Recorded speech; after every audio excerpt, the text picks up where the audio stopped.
प्रभु यीशु मसीह के पवित्र नाम में आप सबको सलाम। खुदावंद आपको आशीष दें, प्रभु आपकी सारी जरूरतों को पूरा करें और हमारी इच्छा है कि आप लोग बढ़ें, तरक्की करें और खुदावंद आपके जीवन में बहुत सी आशीषें दें। अगर आप चाहते हैं कि खुदावंद हमारे जीवन में, हमारी जिंदगी में आशीषें दें, उसमें प्रार्थना जो है होना बहुत ही जरूरी है, क्योंकि प्रार्थना जो है हमारी जिंदगी का हिस्सा है। जो लोग दुआ करते हैं, प्रार्थना करते हैं, वो दुगनी बरकत के हिस्सेदार बन जाते हैं। आप देखिए ओल्ड टेस्टामेंट में अब्राहम जो है वो क्यों इतना बरकतवान हुआ, क्यों उसको खुदा ने इतनी बरकत दी? उसका रीजन एक था कि अब्राहम की पार्टनरशिप जो है वो किसके साथ थी? परमेश्वर के साथ। हालेलुया। आप लोग जो प्रभु के घर में देते हो, आप लोग जो दुआ करते हो, तो इसका मतलब है आपका हिस्सा जो है वो खुदा के साथ है। अगर आपका पार्टनर जो है अमीर है, आप बड़ा है, तो आपकी वो मदद करेगा। जैसे पति पत्नी है, अगर पत्नी नौकरी करती है तो पति के लिए बहुत आसान चीजें हो जाती है। इसी प्रकार हमारा खुदा जिसने हमें बनाया है, उसने एक बहुत बड़ी योजना एक इंसान के लिए बनाई थी, ताकि इंसान जो है उसके साथ संगति करे, उसके आगे प्रार्थना करे, उसको धन्यवाद दे, तभी सारी उसकी जरूरतें जो है वो पूरी। मेरे अजीजों, मैं बातचीत करूंगा प्रेयर। प्रार्थना क्या है? प्रार्थना प्रभु यीशु मसीह के साथ बातचीत है, खुदा के साथ बातचीत। अपने अंतरात्मा में जाकर के हम आत्मा में आए भर भर के परमेश्वर के आगे जब दुआ करते हैं, तो हमारा परमेश्वर जो है वो हमारे लिए नीचे उतर, क्योंकि उसने वादा करा जहां तुम इकट्ठे होंगे वहां पर मैं आ जाऊंगा। आज मेरे अजीजों, आप देखिए ये खुदा जो है वो हमें कहां से कहां तक लेकर के आता है। परमेश्वर जो है हमारी जिंदगी में प्रार्थना के द्वारा हमें इतनी आशीषें देता है। उन आशीषों की तरफ अगर हम देखें तो खुदा का धन्यवाद करना हम कभी भूलते नहीं है। Hallelujah, hallelujah. प्रार्थना कैसे करनी है? प्रार्थना दीनता और नम्र विश्वास के साथ परमेश्वर के सन्मुख प्रस्तुत होना। जब हम नम्र और विश्वास के साथ खुदा के सामने प्रस्तुत होते हैं, उसके सामने कुछ रख देते हैं, तो हम कैसे भी हैं, हम जैसे भी हैं, परमेश्वर जो है हमारी बदियों को, हमारे गुनाहों को क्षमा करके हमारे ऊपर, हमारे सर के ऊपर अपना हाथ रख देता। हालेलुया। आज कितने लोग चाहते हैं कि प्रभु मेरे ऊपर, मेरे परिवार के ऊपर अपना हाथ रखे। सब लोग चाहते हैं पीछे अपने हाथ दिखा रहे। हालेलुया। और सच में खुदा जो है वो आज ही आपके लिए एक नई योजनाएं, नए दरवाजे जो है वो खोलने के लिए तैयार है। Hallelujah, hallelujah. क्योंकि प्रार्थना जो है वो भी एक आराधना है। प्रार्थना जो है वो भी एक आराधना है जो पिता को यीशु मसीह के नाम में और पवित्र आत्मा की शक्ति में संबोधित की जाती है। खुदावंद यीशु मसीह के पास आकर के पवित्र आत्मा की शक्ति के द्वारा संबोधित की जाती है। नहीं तो हम नहीं कर सकते, हम तो पापी हैं। खुदा का आत्मा जो है वो आता है, वो आकर के कहता तुम ऐसे करो, ऐसे प्रार्थना करो, इसलिए मेरे अजीजों, प्रार्थना मनुष्य की आत्मा का परमेश्वर के साथ वार्तालाप है। मैंने क्या कहा? प्रार्थना मनुष्य की आत्मा का परमेश्वर के साथ क्या है? वार्तालाप है। वार्तालाप जो है वो करती है। प्रार्थना में कम से कम 4 भाग जो है वो होते हैं, जिसको हम परमेश्वर के वचन से देखेंगे। सबसे पहली बात है आराधना, एडोरेशन। आत्मा से परमेश्वर की स्तुति उपासना करना, आत्मा से। आज प्रार्थना कैसी है हमारी?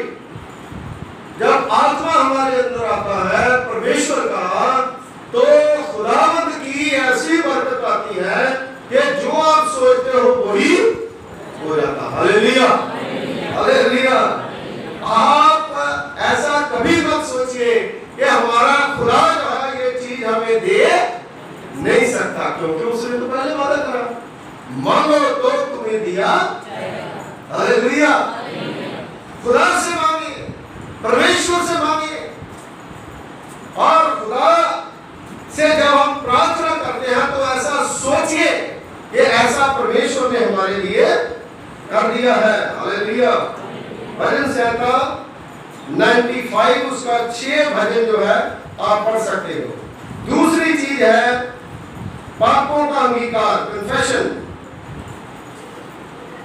पापों का अंगीकार करना बहुत जरूरी है। प्रत्येक ज्ञात पाप से पश्चाताप करना। कई बार हम सोचते हैं ना, हमने तो पाप नहीं करा, हमने कोई गुनाह नहीं करा, हमने कोई बदी नहीं करी, लेकिन अपनी जिंदगी के अंदर छात्र करके देखिए, है ना? बचपन में, जवानी में बदमाशी तो सारे करते हैं, है ना, कई बार। लेकिन ऐसा नहीं होना चाहिए कि खुदा हमसे नाराज हो। परमेश्वर जो है वो कहता है कि अपने पापों का अंगीकार कीजिए। हम इतना सा सोचते हैं, लेकिन खुदा कहता है आप अपनी सोच को बढ़ाओ,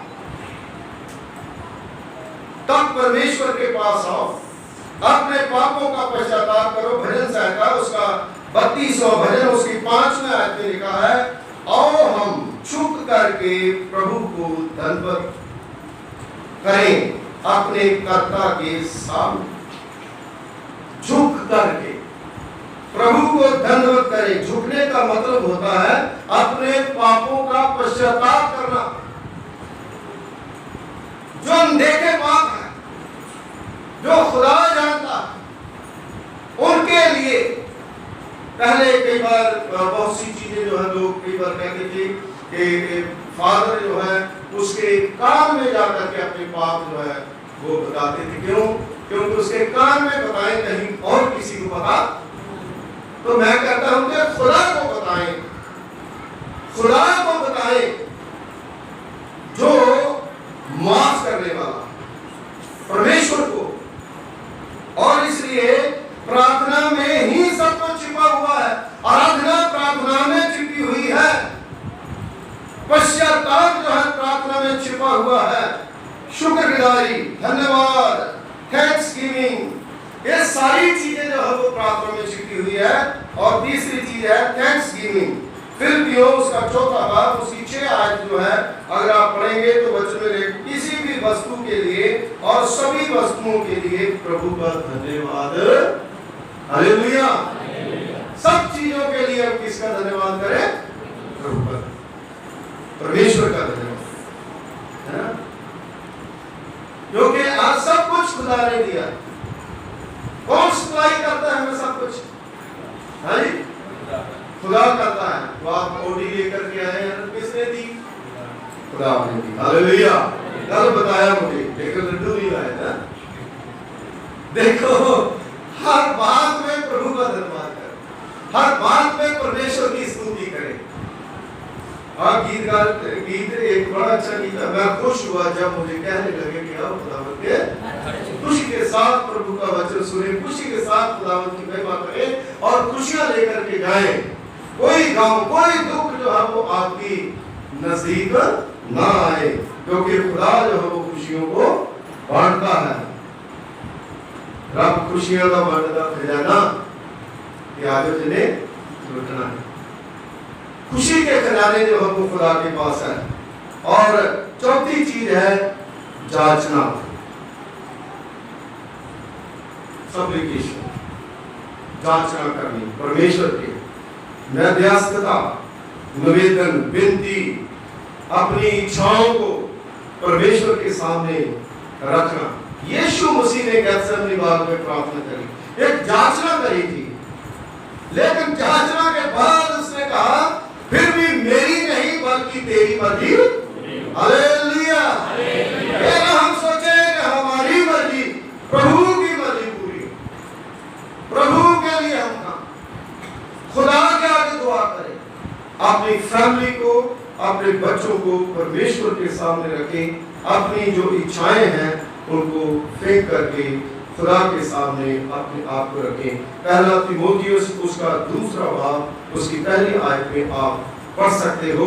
और उसके बाद लिखा हमारी प्रार्थना सीधे परमेश्वर पिता को संबोधित होनी चाहिए, है ना। कई बार हम कई चीजें जो है वो घुमा फिरा करके करते हैं, सीधा परमेश्वर के पास हमारी प्रार्थना होनी चाहिए। सीधा मेरा यहोवा परमेश्वर, यहोवा जुर्रे मुहैया करने वाला, वही मुझे मुहैया करेगा, वही मुझे सब कुछ देगा। प्रेरितों के काम उसका 12वां बाब उसकी 5वीं आयत में यीशु क्रिस्त के नाम से जब उन्होंने मांगा तो परमेश्वर ने उनको दिया। आपको पता वो कहानी, पतरस जब बंदी गृह में तो कलीसिया जो उन्होंने डायरेक्ट किससे प्रार्थना करी? किसी एमएलए को फोन तो नहीं करा, क्योंकि आज तो छोटी सी को बात हो जाती है तो हम कनेक्शन जोड़ देते हैं जल्दी से, है ना। लेकिन उन लोगों ने डायरेक्ट जो है वो खुदा के साथ, जब पतरस को जेल में पकड़वा दिया गया, उसकी बेइज्जती करना चाहते थे, उसका जुलूस निकालना चाहते थे, क्योंकि वो करता क्या था? वो करता था यीशु मसीह मर गया, दफन हुआ, तीसरे दिन मुर्दों में से हालेलुया। यही प्रचार था चेलों का, यही जो है वो बताते थे। वो अपनी कहानियां नहीं बताते थे, वो वचन से परमेश्वर का प्रचार करते थे और 4-4 हजार लोग जो है उनके पीछे आ जाते थे, बैप्टिज्म लेते थे और प्रभु की महिमा करते थे। और जब उन्होंने प्रार्थना करी और खुदा का कलाम बताता है कि खुदा का स्वर्गदूत जो है उस काल कोठरी में उतरा और पतरस को कहा उठ, अपने जूते पहन, अपने आप को देख, सो रहा है। उसने कहा मैं सपना देख रहा हूँ। जब उठ करके बाहर निकला, गेट तक गया, उसको पता चला अरे ये तो सच में चमत्कार हो गया। हालेलुया। हम भी सोचते हैं क्या हो रहा है, लेकिन परमेश्वर जो है वो अपने लोगों के लिए सब कुछ पूरा कर सकता है। Hallelujah, hallelujah. यूहन्ना की इंजील उसका 14 बाब उसकी 13वीं आयत में लिखा है पवित्र आत्मा की शक्ति के द्वारा सब कुछ होता है। इफिसियों उसका 6 बाब उसकी 18 आयत जो है वो भी आप पढ़ सकते हो। मैं आपको जल्दी जल्दी बताऊंगा कि प्रार्थना कहाँ करें, कहाँ पर प्रार्थना करें। कई लोग कहते हैं हमारा टाइम ही नहीं मिलता, हम क्या करें, है ना। एक मैंने कहानी पीछे बताई थी, शायद आप भूल गए होंगे, मैं फिर दोबारा सुनाऊंगा। एक डाकिया था, तो डाकिया का काम क्या होता है? डाकिया का काम क्या होता है? पहले मोहर लगानी, है ना, ऐसे ऐसे करके मोहर लगानी। वो हिंदू था, है ना। तो वो क्या करता है, जब मोहर लगाता था हरे कृष्णा हरे राम, हरे कृष्णा हरे राम, हरे कृष्णा, अपनी तरफ से वो क्या कर रहा था? क्योंकि उनके पास टाइम नहीं था, इसलिए वो अपना जो उसका बिलीव है उसको वो याद कर रहा है। मेरे कहने का मतलब यह है कि अगर आप खुदा का नाम लेना चाहते हो तो आप जो है कहीं पर भी प्रभु का नाम ले सकते हो। आप जब सैर करते हो तब बहुत अच्छा समय होता है। आप यकीन मानिए सबसे ज्यादा मेरी प्रेयर जो है सवेरे 1.5 घंटा होता है।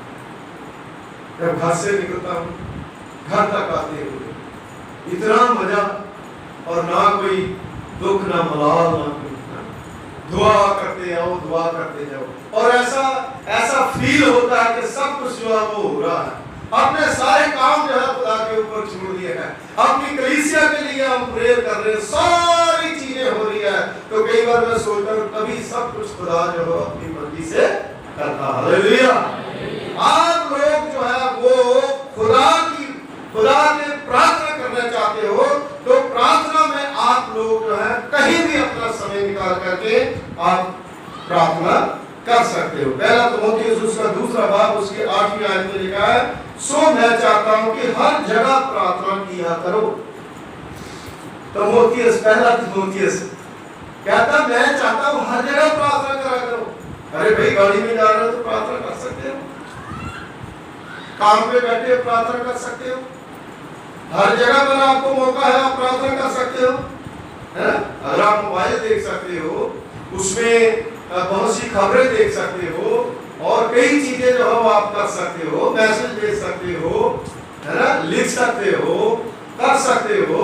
तो आपको प्रार्थना करने का समय जो है वो भी आपको करना चाहिए। दूसरी चीज जो है मत्ती की इंजील उसका 6 बाब उसकी 6 आयत में खुदा के कलाम में लिखा है, परंतु जब तू प्रार्थना करे तो अपनी कोठरी में और द्वार,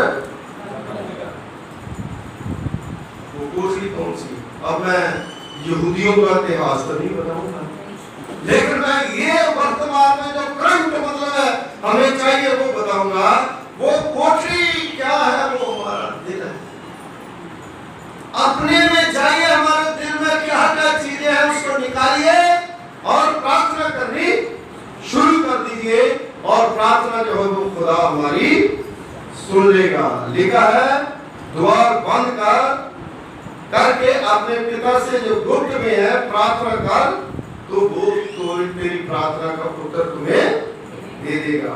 तीसरी चीज जो है मंदिर में, मंदिर मीन्स गिरजा, चर्च, ऑल्टर, इसके अंदर जब बैठते हैं हम तो प्रार्थना करें। लूका की इंजील उसका 18वां बाब उसकी 10वीं आयत, 2 मनुष्य मंदिर में प्रार्थना कर रहे थे, एक फरीसी था एक चुंगी। दोनों में किसकी प्रार्थना सुनी गई? जिसने कहा मैं पापी हूं, जो पश्चाताप कर रहा है, मैं गुनहगार हूं, उसी की प्रार्थना जो है खुदा ने सुन ली। इसका मतलब है कि खुदा के घर में आकर के हमें नम्रता से प्रार्थना करना बहुत ही जरूरी है। भजन संहिता उसका 26वां अध्याय उसकी 12वीं आयत में लिखा है कि एक विशाल मंडली में भी हम प्रार्थना कर सकते हैं, जहां बहुत से लोग हैं वहां पर भी आगे आकर के प्रार्थना कर सकते हैं। सुलेमान राजा जो है, पहला राजा उसका 8वां बाब उसकी 22वीं आयत से लेकर के 53 में जब पढ़े तो लिखा है निजी प्रार्थनाएं गुप्त स्थानों में की जानी चाहिए, पारिवारिक प्रार्थना एक छोटे समूह के साथ ही करी जानी चाहिए, सार्वजनिक प्रार्थनाएं मंडली के सामने की जानी। मतलब हर प्रकार से ये नहीं है कि यहाँ प्रार्थना कर रहे घर ना करें, घर प्रार्थना कर रहे हैं ग्रुप में प्रार्थना ना करें, पर्सनल अपना जीवन जो उसको बिगाड़ दें। सारी चीजों का ध्यान रखना बहुत ही जरूरी है। तब कब प्रार्थना करें, सदा प्रार्थना करें। लूका की इंजील उसका 18वां बाब उसकी पहली आयत लिखा, नित्य प्रार्थना में लगे रहें, ह्यों ना छोड़ें, प्रातः काल सुबह सवेरे। भजन संहिता 5:3, हे परमेश्वर भोर को मैं तेरी वाणी मुझे सुनाई देगी और मैं भोर को प्रार्थना करने की बाट। हालेलुया। जब भी जाग खुलती है तो मन में डर लगता है ना, प्रार्थना पहले करनी है, पाँव बाद में नीचे। अगर सुबह की प्रार्थना नहीं हुई तो सारा बिगाड़ हो जाएगा। इसलिए सुबह की प्रार्थना बहुत जरूरी है। दोपहर और संध्या को, दोपहर को भजन संहिता 55, शाम को, भोर को, दोपहर को, तीनों पहर खुदा के आगे दुहाई दे, खुदा के आगे कहें और प्रभु से प्रार्थना करें। और एक चीज मैं अपनी मैरिज एनिवर्सरी है तो बताना चाहूंगा कि जो अपने जवान है, जो जैसे जिसने किसी ने बीए कर रखी है या किसी ने +2 कर रखी है, वो लोगों को आप उभारे वो पासवान की सेवा के लिए तैयार हूं, वो खुदा की सेवा के लिए भी दुआ करें कि हमारे चर्च से कोई खुदा की सेवा के लिए भी जाए, क्योंकि खुदा की सेवा के लिए भी लोगों की जरूरत है। इसलिए प्रभु की सेवा के लिए भी हमें लोगों को तैयार करना, अपना जीवन ऐसा बनाएं कि दूसरे लोग जो है वो प्रभु की सेवा के लिए तैयार हों और जाएं और परमेश्वर की महिमा करें, खुदावंद की स्तुति करें। प्रार्थना कैसे करें, जो बहुत सामने पड़ा है मैं वो बताऊंगा, बता करके उसको खत्म करूंगा। लिखा है प्रेरितों के काम उसका 8वां बाब उसके 26 और 27 आयत में, प्रार्थना में हमारा नेतृत्व पवित्र आत्मा करता है, यानी हमारी अगुवाई जो है वो पवित्र आत्मा करता, कोई इंसान नहीं करता। जब हम दुआ करते हैं तो अगुवाई कौन करता? प्रार्थना के द्वारा पवित्र आत्मा जो है वो हमारी अगुवाई करता है, क्योंकि हम नहीं जानते कि प्रार्थना किस रीति से करना, परंतु आत्मा आप ही ऐसी आहें भर भर के जो बयान से बाहर है हमारे लिए विनती करता है। Hallelujah, hallelujah. हमें परमेश्वर के अस्तित्व पर विश्वास करना चाहिए कि परमेश्वर है, वो जिंदा खुदा है। जैसे संत पौलुस रसूल कहता है, मैं उस प्रभु की आराधना करता हूं जो कलवरी क्रूस पर हमारे लिए मरा। प्रार्थना में दृढ़ता होनी बहुत जरूरी है। कहीं ऐसा भूत आ जाए तो वो डर के पारी पीछे गिरा हो, जहाँ को विश्वासी गिर जाए, प्रार्थना कर रहे हैं, अरे भूत प्रेत आ जाए, डर के मारे भाग जाए, अरे भूत आ गए। क्योंकि अगर खुदा की सामर्थ परमेश्वर की शक्ति है तो शैतान जो है वो अपने अपने काम का कामता नीचे गिर जाता है। हालेलुया। इसलिए दृढ़ता जो है वो होनी बहुत जरूरी है। दृढ़ता के साथ प्रार्थना करना बहुत ही जरूरी है। लूका की इंजील उसका 11 बाब 1 से 13, दृढ़ निश्चय द्वार खटखटाने वाले को रोटी मिली। दृढ़ता जो है उसमें बताया गया कि एक दोस्त था, वो दूसरे दोस्त के घर में जाता है, लूका की इंजील उसके 11वें बाब में, और उसको रोटी चाहिए और रात के समय कौन उठेगा?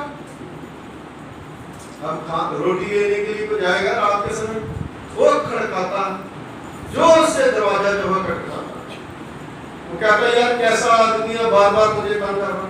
उसने बार बार खटखटाना जो है वो छोड़ा नहीं, और अब करके वो उठा, वो कहने लगा अरे भाई ये तो खटखटाने हटेगा नहीं, इसे ये खोलो और इसको जो कुछ है इसको दे दो। हालेलुया। ये है दृढ़ता। कई लोग कहते हैं एक बार प्रार्थना कर ली चल बस खत्म। अरे लगातार दुआ, लगातार प्रार्थना करते रहे, रूहानी जोश में भरे रहें और खुदावंद की खिदमत करते रहें। हालेलुया। लगातार हम दुआ करते रहेंगे तो परमेश्वर जो है हमारी प्रार्थनाओं को सुनेगा और उसका उत्तर भी दे देगा। इसलिए आप जरूर प्रार्थना में अपने आप को रखें। मैं आपको बताना चाहूंगा कि पापी की एक प्रार्थना को सुनने की परमेश्वर बहुत ज्यादा भीड़ करता। अगर हम पापी हैं तो ऐसा नहीं है ये खुदा हमारी प्रार्थना सुनना नहीं चाहता, परमेश्वर जो है वो हमारी प्रार्थना सुनना चाहता है। इसलिए खुदा के आगे हम अपने पापों का अंगीकार करें। हे परमेश्वर मुझ पापी पर दया कर, ये कहें। लूका की इंजील उसका 18 बाब उसकी 13वीं आयत, पहला पतरस उसका 3रा बाब उसकी 9वीं आयत में हम प्रार्थना के विषय में पुस्तकें तो बहुत पढ़ते हैं, लेकिन हमारा निजी जीवन जो है वो आशीष में नहीं, दुख से भरा, तकलीफ से भरा। क्यों? क्योंकि हम खुदा से दूर हो जाते हैं, हम खुदा के साथ पार्टनरशिप नहीं करते, हम परमेश्वर के सामने नहीं आते।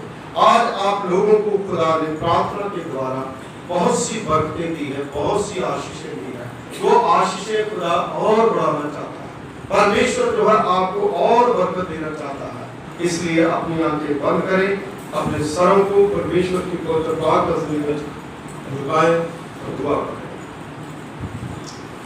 खुदावंद हमारे सर्वशक्तिमान पिता परमेश्वर कुल आसमान और ज़मीन के खालिक मालिक, तेरा धन्यवाद करते हैं, तेरा शुक्रिया अदा करते हैं प्रभु जी। आपने हमेशा खुदावंद हमारी अगुवाई करी है। हम पर प्रभु पिता परमेश्वर जी कृपा फजल और दया का खुदावंद मुकुट प्रभु हर विश्वासी के ऊपर रखा है। खास दुआ करते हैं प्रभु पिता परमेश्वर जी आज की पवित्र संगति के लिए जो तुमने प्रभु पिता परमेश्वर जी हमें दी है। हम पर अपनी दया करें, अपनी कृपा करें, अपना फजल करें। आज का वचन प्रभु पिता परमेश्वर जो दिया गया है, इस वचनों के द्वारा बहुत से लोग आशीष पाएं, बहुत से लोग बरकत पाएं और खुदावंद हम विश्वासी बने।